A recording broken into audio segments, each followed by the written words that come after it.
बेटा अगला क्वेश्चन देखें, क्वेश्चन नंबर 11 बोला find the matrix X so that this equal to this. बेटा आपको ये बेसिकली मल्टीप्लिकेशन ऑफ मैट्रिक्स है, मल्टीप्लिकेशन। आपको X मैट्रिक्स फाइंड आउट करना है। बेटा इसका ऑर्डर क्या है इस मैट्रिक्स का? 2 क्रॉस 2। इसका क्या है? 2 क्रॉस 3। बेटा अगर आंसर 2 क्रॉस 3 आया तो ये मैट्रिक्स का ऑर्डर बता सकते हैं आप X मैट्रिक्स का? क्या बोल सकते हैं? 2 क्रॉस 2 आएगा। इधर देखें, X में मल्टीप्लिकेशन के लिए कंपलसरी होता है पहली की कॉलम अगले की रो। तो इसकी रो कितनी है? 2। तो इसके कॉलम कितने होंगे? 3। कॉलम कितने होंगे?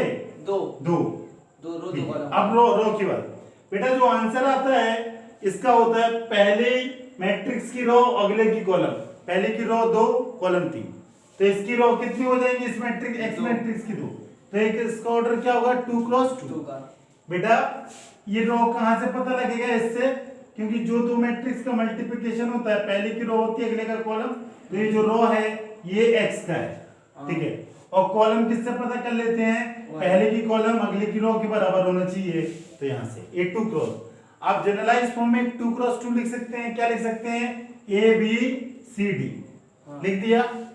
और अब आप ये ABCD चाहिए तो आप मल्टीपल कर दें, ABCD X क्या है बेटा? 1 2 3 4 5 6 कर दिया, इक्वल टू -7 -8 -9 2 और 2 4 6। और बेटा ये क्या होगा? रो और एक कॉलम। रो कॉलम क्या होगा बेटा? A plus 4B, A plus 4B यही होगा। रो कॉलम अगला बोले 2A प्लस 5B, रो कॉलम अगला 3A प्लस 6B यही होगा रो कॉलम। अगला row column C plus 4D, row column यही ना। अगला बोले बेटा row column 2C plus 5D, अगला बोले 3C प्लस 6D। और इसको अब बेटा कंपेयर कर दें, कंपेयर कर पाएंगे कि नहीं आप? जल्दी से। A प्लस 4B को किससे करेंगे? पहले का पहले से माइनस। अगला देखें 2A प्लस 5B, इसको किससे कंपेयर करेंगे? माइनस। 3A प्लस 6B, इसको किससे करेंगे? माइनस 9 से। ठीक रहेगा ना? कोई दिक्कत नहीं ना? अच्छा अब बेटा देखें अगला कोई दो इक्वेशन सॉल्व। अच्छा इन दो इक्वेशन को सॉल्व कर लें। अगली पहले इक्वेशन लिखी दे रहे हैं। C प्लस 4D को किससे कंपेयर करेंगे? 2 से। और बेटा 2C प्लस 5D को किससे कंपेयर करेंगे? 4 से। और लास्ट बचा 3C प्लस 6D, इसको कंपेयर करेंगे 6। ये क्वेश्चन इसलिए दिया बहुत ज्यादा टू मच क्या है? हाँ बहुत सारा इक्वेशन है, 6 इक्वेशन है। इधर देखें इन दो को सॉल्व करेंगे। कर सकते हैं आप दोनों को सॉल्व? कैसे सॉल्व होगा? इसको मैं यहाँ लिख रहा हूँ क्या? A प्लस 4B क्या एलिमिनेशन मेथड से कर दे रहा हूँ? इसमें किसका मल्टीपल कर दे रहा हूँ? 2 का। मैं कर दूं ना डायरेक्ट? अच्छा तो ये 2 हो जाएगा, ये कितना 8 हो जाएगा, और ये कितना हो जाएगा? ये कैंसिल हो जाएगा, और ये कितना हो जाएगा? माइनस 3B, और ये कितना हो जाएगा? 6। और तो B की वैल्यू कितनी आ जाएगी? -2। B equal to -2। अगर B का वैल्यू -2 है इसमें पुट कर दें 3A प्लस 6 -2 -9, ये कितना हो जाएगा बेटा? -12, और दिस इज -9। -12 उस तरफ जाएगा तो क्या हो जाएगा बेटा? 3। तो A का वैल्यू क्या आया? 1। ठीक है ना? अब आप A आ गया, B आ गया, C और D निकालना तो बहुत आसान है। कैसे आसान है? अब इन दो इक्वेशन को सॉल्व करो आप, इन दो को। इस बेटा C और D को यहाँ पे रख दो, C plus 4D equal to 2। बेटा एलिमिनेशन मेथड, इस इक्वेशन में किसका मल्टीपल कर दें? 2 का। ठीक है ना? तो ये हो जाएगा 2, ये कितना हो जाएगा? 8, और ये कितना हो जाएगा? 4। दोनों को क्या करते हैं बेटा? माइनस, तो ये 0, ये -3D, और इक्वल टू 0। तो D की वैल्यू कितनी आ गई? 0। अगर D 0 इसमें पुट कर दें, इसमें कर दें पुट, तो 3C प्लस 6 इंटू 0 इधर 6, तो 3C इक्वल टू 6, तो सी की वैल्यू कितनी आ जाएगी 2। ए बी सी डी चारों की वैल्यू आ गई। अब आप इस मैट्रिक्स में जमा दें। ए इक्वल टू क्या आ रहा आपका 1, B equal to -2, C equal to 2, D equal to 0। यही आपका आंसर आ रहा, कुछ और यही आ रहा? यही आ रहा, ये आपका आंसर। ठीक है बेटा, अब अगला क्वेश्चन बेटा आप क्वेश्चन नंबर 12 देखें। बोला if A and B are square matrix of same order such that AB equal to BA, then prove that by induction that AB की power n Vn into A, further prove that this for all n belongs to A। ठीक है ना? पहले क्या prove करना है बेटा?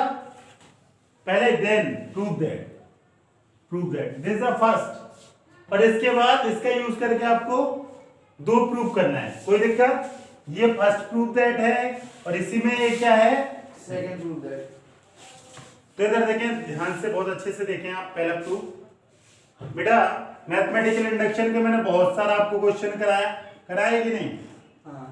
सबसे पहले आपको n का वैल्यू 1 डालना पड़ता है, फिर k डालना पड़ता है और फिर क्या डालना पड़ता है k+1। और k+1 डालेंगे तो लेफ्ट को ले लेंगे तो राइट प्रूफ कर देंगे और राइट को ले लेंगे तो यही करेगा आपकी, और कुछ। तो इधर देखें आप कैसे करेंगे इसको बेटा। n इक्वल टू 1 रखें, n इक्वल टू 1 तो a b की पावर 1 तो b यही हुआ बेटा। Then it is true for n equal to then it is true for n equal to 1 नहीं k। तो n की जगह बेटा क्या रख देना है? रख दे सो अगर ऐसा है so it is also true for n equal to k+1। यही ना? तो आप क्या करेंगे? a b की पावर k+1 b k की पावर, यही होगा बेटा। कोई दिक्कत नहीं। अब आप किसी राइट को ले लें तो लेफ्ट प्रूफ कर दें और लेफ्ट को ले लें तो आप किसको आप लेना चाहेंगे? लेफ्ट को। तो आप ले लिया a b की पावर k+1 और इसको लेने के बाद आपको ये प्रूफ कर देना है। आपको प्रूफ इधर देखें, आप इसको क्या लिख सकता है? टेक लेफ्ट हैंड साइड लिया ना, तो आप इसको क्या लिख सकते हैं? a b k into b लिख सकता है? लिख सकता है कि नहीं? a इंटू b की पावर k इंटू b दोनों सेम हो जाएगा तो k+1। अच्छा, ये ऐसा करते जाना है। इसके बाद आपको कहां जाना है? b की पावर k+1 इंटू कहां तक जाना है कि जो ये आगे और पीछे हो जाए, मतलब b आगे आ जाए और ये आपको मैट्रिक्स में सिखा है AB does not equal to B। बस इतना करना है आपको, आगे को पीछे, पीछे को आगे। आपका टारगेट है ये आगे आना चाहिए, ये पीछे वाला कहाँ आना चाहिए? आगे। बस अब ऐसा क्या सोचूं, ऐसा मैं क्या करूं कि जो B है ये आगे टर्म आ जाए, ये क्या आ जाए आगे, यही करना है। तो आप जरा सोचें, ये मैंने इसको लिख दिया बोले, और इन दो रिलेशन का तो यूज करना ही है। विदाउट इसको आप लिख सकते हैं यूजिंग स्टेटमेंट 1 एंड 2। जल्दी से statement 1 and 2। A B equal to क्या लिखा? ए बी इक्वल टू देखो पहले में A B equal to B है, और आगे बेटा और आगे कुछ लिखा? हाँ, ए बी की पावर के इक्वल टू बी के की पावर ए। तो आप जरा देखें, मैं इसको ऐसा लिख दूं, ऐसा लिख सकता हूं। ये कौन सी प्रॉपर्टी होती है बेटा? ये एक एसोसिएटेड प्रॉपर्टी आपने जानते हैं कि नहीं? क्या होती है associate property? A B C लिखा है ना। अगर ए बी का मल्टीपल करें फिर सी में करें, या ए का मल्टीपल और पहले बी सी का ए का मल्टीपल कर दें बी सी में, तो या ए बी का मल्टीपल सी में कर दें, दोनों बराबर। तो बेटा मैंने ये देखो, जरा देखो, ये क्या लिखा था? ये ऐसा लिखा था, ऐसा लिखा था। पहले एक टर्म बाद में दो टर्म, तो पहले मैंने 2 टर्म कर दिए, बाद में 1 टर्म, कोई दिक्कत नहीं। अब देखें बेटा, ये यूजिंग इस रिलेशन को यूज क्या, ए बी की पावर के इक्वल टू बी के की पावर ए यूज करना जल्दी से बेटा इस स्टेटमेंट में, जल्दी से फटाक से बी के ए की पावर। और ये यूज क्यों किया पता है ना, ये क्यों किया, क्योंकि आपको ये करते जाना है और क्या चाहिए रिजल्ट, ये चाहिए। ये जो पीछे है वो कहाँ चाहिए आना, कहाँ आना चाहिए, आगे। हाँ तो आगे बनाना है, इसलिए मैं इसको यूज कर रहा हूँ। अच्छा तो एक तो काम बनेगा, बस ये बी और यहाँ पे आ जाए तो सारा काम बन जाएगा कि नहीं बनेगा। हाँ। अब कुछ करना है ऐसा कि बी, ये तो मैंने यूज किया तो ये बी के बाद ये आ गया, अब ये बी और आ जाए तो मेरा सारा काम बन जाए। अब आपने एक रिलेशन ये भी जाना, क्या जाना जल्दी से बताएं, A B equal to B. अब इसमें एक बार और एसोसिएट प्रॉपर्टी लगा दें, तो इसको आप एसोसिएटिव क्या होती है, A B C equal to A B होती है ऐसी कि नहीं। तो अब इसमें लगा दें तो ये क्या हो जाएगा, बी ए और ए बी को ऐसे एक साथ लिख सकते हैं। हाँ। कोई दिक्कत नहीं। और अब आपको ए बी इक्वल टू क्या है, A B equal to use A B equal to B into A by 1। तो आप जल्दी से पुट कर दें बेटा, यहाँ पे बी के इसकी जगह ए बी की जगह क्या लेंगे, बी ए लिख दिया। हाँ। कोई दिक्कत। अब अगेन एसोसिएटिव प्रॉपर्टी लग जाएगी। क्या associate property, again associative,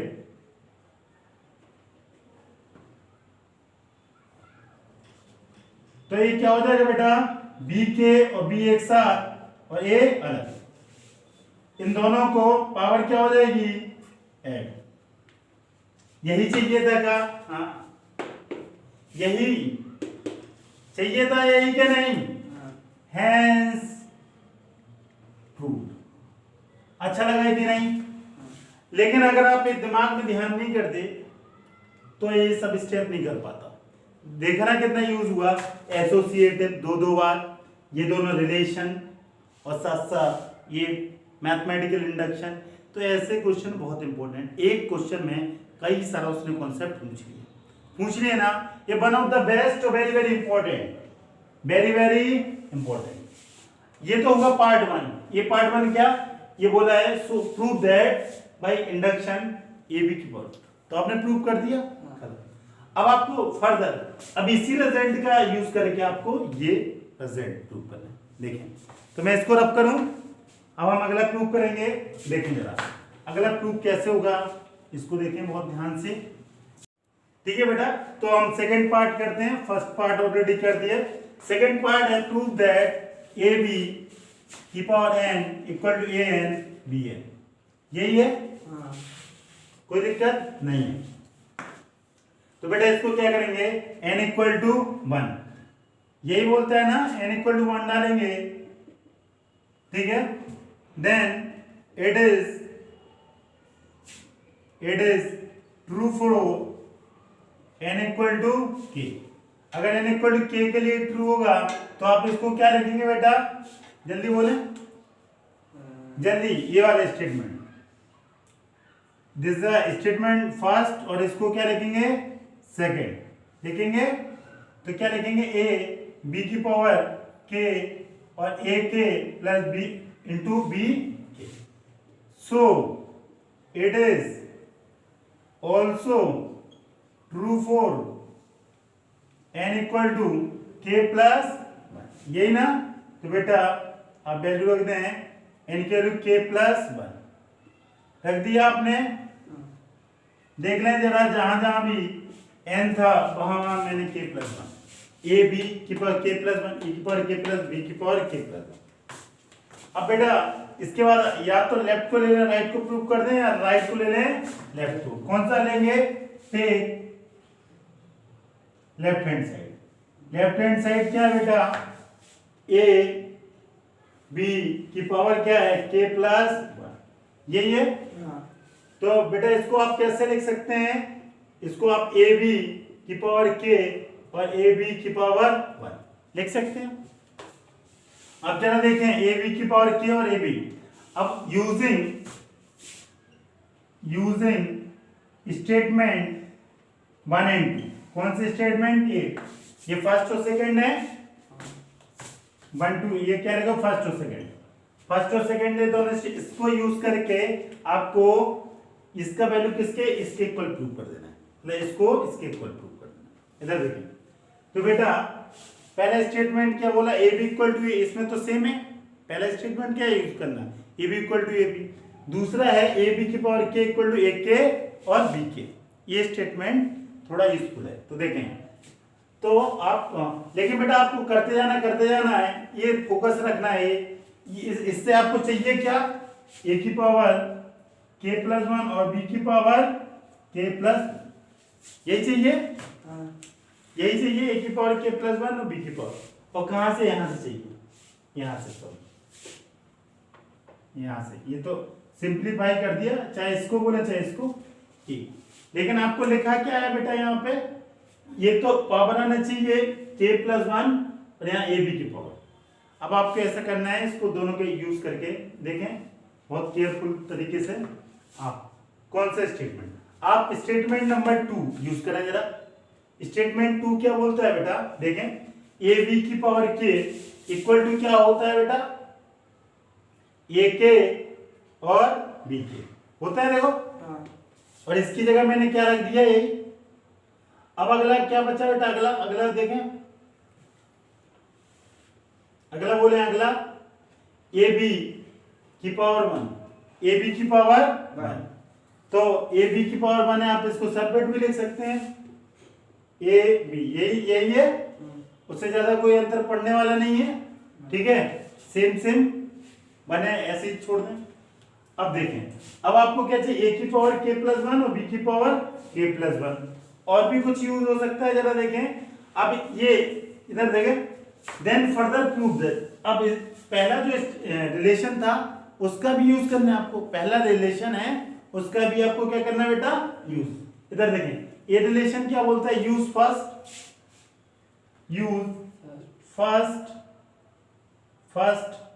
question. First question क्या था? A B equal to N और B N equal to A, या ए बी इक्वल टू के और बी के इक्वल टू ए, यही था। ये कहीं रिलेशन यूज होगा? जरा देखें, ध्यान से देखें, ध्यान से। अरे होगा। कैसे लिखेंगे इसको? देखो बेटा, इसमें ये 3 में एसोसिएटिव प्रॉपर्टी लगा सकते हैं आप। ए के बी के ऐसा लिख सकते हैं कि नहीं? इन दो को एक साथ, इनको अलग, इसको अलग, एसोसिएटिव प्रॉपर्टी लगा दी। अरे ये दो एक साथ है तो मैंने इन दो को यूज एसोसिएटिव लगा दी। अब क्या करेंगे बेटा? ए की पावर के, ये बी की पावर के इंटू ए, ये क्या बन जाएगा? ए बी, यही हो जाएगा कि नहीं? हो जाएगा कि नहीं?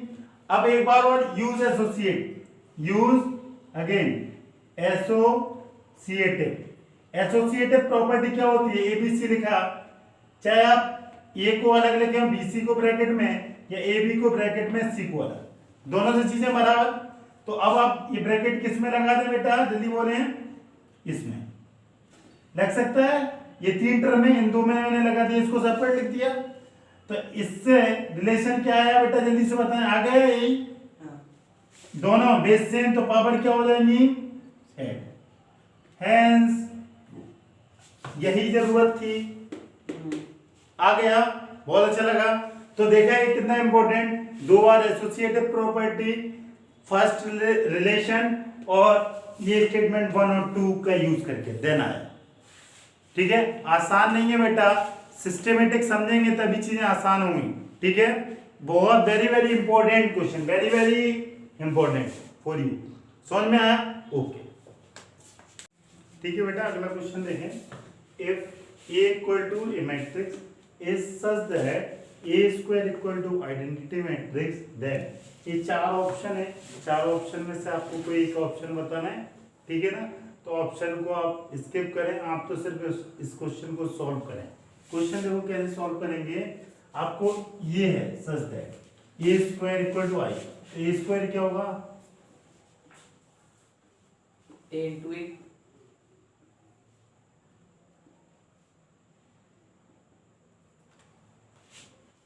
ठीक है ना? नहीं है ना? तो सही। इधर देखिए हम बेटा, ये रो और एक कॉलम, ये क्या हो जाएगा अल्फा स्क्वायर और ये क्या होगा बीटा, हो गए ना?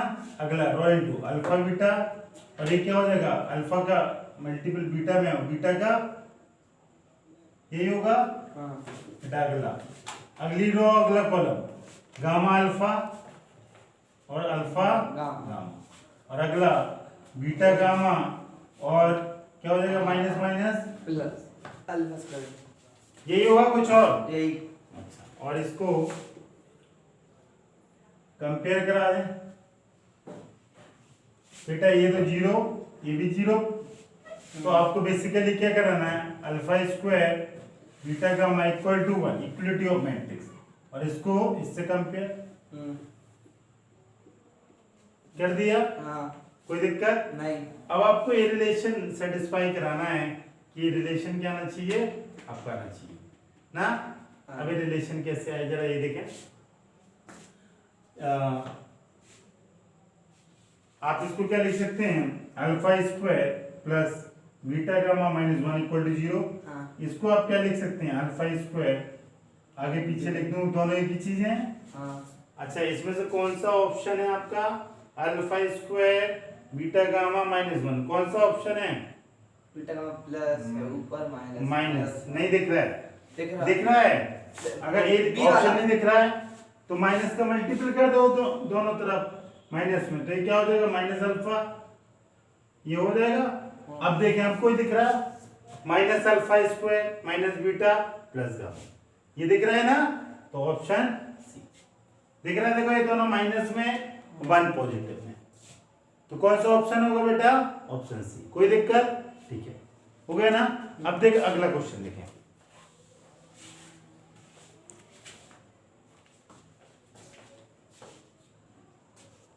बेटा अगला क्वेश्चन देखें, if matrix A is both symmetric and skew symmetric, मतलब जो मैट्रिक्स ए है वो क्या है, सिमेट्रिक भी है और साथ साथ स्क्यू। तब आपको ये 4 ऑप्शन है कि वो ये मैट्रिक्स है वो डायगोनल मैट्रिक्स होगी, वो जीरो होगी, या वो स्क्वायर मैट्रिक्स होगी, या नन ऑफ दीज होगा। ठीक है ना? ये देखें जरा आप, तो बेटा सिमेट्रिक मैट्रिक्स किसको बोलते हैं, कोई मैट्रिक्स ये है वो किसके इक्वल हो, ट्रांसपोज के, और स्क्यू सिमेट्रिक किसको बोलते हैं, बस माइनस टाइम्स हो ट्रांसपोज के, कितना हो माइनस, यही होता है ना। अगर इसको अब एलिमेंट के फॉर्म में लिखना हो जनरलाइज फॉर्म में, तो ए आई जे, और बेटा इसका ट्रांसपोज करते हैं तो आई की जगह जे और जे की जगह आई, रो कॉलम बन जाता है column for all i comma j, सारे के सारे आई और जे, और यही रिलेशन इसमें ये कैसे बन जाएगा, ठीक है ना, यही लिखेंगे। इसमें कैसे बन जाएगा बेटा, ए आई जे और ये माइनस टाइम्स जे आई, यही हो जाएगा। इस माइनस को बाहर ले लें, अंदर ले, कोई दिक्कत नहीं। फॉर ऑल आई जे, ये हो गया। इसको आप ऐसा भी लिख सकते हैं, ए i J matrix analysis direct लिख दें, और इसको आप क्या लिख सकते हैं बेटा, a i J minus time A j आई। ठीक है। अब बेटा a i j equal to a j i, put this, put a i j equal to a j i. क्यों पुट किया, क्योंकि यहाँ जे आई है इसलिए बेटा ए और एक रिलेशन, क्योंकि बोल रहा है वो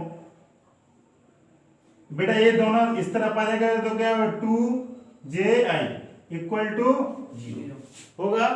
तो बेटा ए जे आई इक्वल टू क्या हो जाएगा, किसके इक्वल हो गया, ये अपॉन में ये 0 हो जाएगा। तो ए जे आई ये क्या हो गया 0। अगर 0 हो जाता है फॉर ऑल आई जे के लिए वैलिड है, आई और जे कुछ भी रखें सबके लिए वैलिड है। अगर ए आई जे इक्वल टू 0 मतलब सारे के सारे एलिमेंट क्या है उस मैट्रिक्स के 0, सारे के सारे अगर एलिमेंट मैट्रिक्स के 0 होते हैं तो उस टाइप के मैट्रिक्स को आप क्या बोलते हैं, जीरो। कौन सा 0, समझ में आया। Is a very very important question. कब, अगर ये बहुत अच्छा क्वेश्चन है, कोई मैट्रिक्स ए है वो स्क्यू सिमेट्रिक भी है और सिमेट्रिक भी है, तो ए जो मैट्रिक्स होगी वो कौन सी होगी, वो डायगोनल, जीरो, नल, तो सिर्फ जीरो के केस में ये पॉसिबल। ओके बेटा अगला क्वेश्चन देखें, if a is a square matrix such that A square equal to a, then I plus a का whole cube minus 7a is equal to, यही आपसे पूछा, ये क्या होगा, ए होगा, आई माइनस ए होगा, आई होगा या 3 होगा, क्यों कुछ पूछा। आप क्वेश्चन को सॉल्व करें, ऑटोमेटिक देखें, फिर ऑप्शन आप चेक करेंगे। इधर देखिए, देन बेटा ये गिवन क्या है, ए स्क्वायर इक्वल टू ए, यही ना, और आपको इसके हेल्प से आंसर निकालना है, यही करना है। देन इसका वैल्यू बेटा a cube, a plus b का होल क्यू का फॉर्मूला जानते हैं, क्या होता है, a cube b cube plus 3 a square b plus 3 b square a, यही ना, यही होता है, और माइनस क्या और कुछ होता है। अच्छा अब देखें जरा इसको solve, A square equal to क्या है, ए, यहाँ पे ए क्यू दिख रहा और आई क्यू दिख रहा, ये चीज, और ए स्क्वायर की तो वैल्यू है। अब ए क्यू की वैल्यू आना चाहिए, क्योंकि इस ऑप्शन में ए क्यू कहीं दिख नहीं रहा, तो अब देखो इसको यूज करके बेटा ए स्क्वायर इक्वल टू ए, तो आप ए का दोनों राइट और लेफ्ट में दोनों तरफ मल्टीपल कर सकते हैं कि नहीं, कोई दिक्कत नहीं। तो बेटा ए इंटू ए स्क्वायर क्या हो जाएगा, ए क्यू, और ए क्या हो जाएगा, ए स्क्वायर, और ए स्क्वायर की वैल्यू किसके इक्वल है, ए के, हेंस है ना, तो a cube a square equal to a, तो ए क्यू को क्या लिख सकते हैं आप, ए, आइडेंटिटी मैट्रिक्स का क्यू है, आइडेंटिटी का क्यू करें स्क्वायर करें, क्या आता है हमेशा, आइडेंटिटी, क्या आता है हमेशा, पता है ना, आई स्क्वायर या आई क्यूब सब कुछ क्या आता है, आई का, आइडेंटिटी मैट्रिक्स, 1 का मल्टीपल 1 1 1 कितने, क्या अंतर पढ़ना। तो अब इसको सॉल्व करेंगे बेटा, तो आप इसको क्या लिख सकते हैं, इधर देखें, आई ए क्यू को ए प्लस 3, इसको आई ए और प्लस 3 आई ए और माइनस 7 बेटा एक और प्रॉपर्टी जानते हैं, इधर देखें, आइडेंटिटी मैट्रिक्स इनटू ए या A into I equal to किसके को होता है, ए के, पता है ना, आइडेंटिटी मैट्रिक्स का किसी मैट्रिक्स में मल्टीपल हो जाए तो मैट्रिक्स ही आता है, कुछ भी अंतर नहीं पड़ता। तो आप इसको क्या लिख सकते हैं, आई प्लस ए, और बेटा ये ए आई इंटू ए क्या बन जाएगा, 3a, और ए कितना बन जाएगा आगे, 3e, और दिस इज माइनस 7, तो इसको ले आई और 3 3 7, और 7 माइनस 7 8, तो क्या बचा बेटा, आई मैट्रिक्स दिख रहा है, कौन सा, सी, और आपका आंसर, ठीक है बेटा। और ये चैप्टर आपका बहुत अच्छे से खत्म, और ये वेरी वेरी इंपॉर्टेंट है, इसमें जो प्रिंसिपल मैथमेटिकल इंडक्शन के क्वेश्चन है शुरू के 3, क्वेश्चन नंबर 12, मतलब first second third fourth and question number very very important, और यही आपके पूरे साल डाउट होंगे, तो बहुत अच्छे से आप पढ़ लें बेटा, बाकी मैं कल मिलता हूँ, ओके।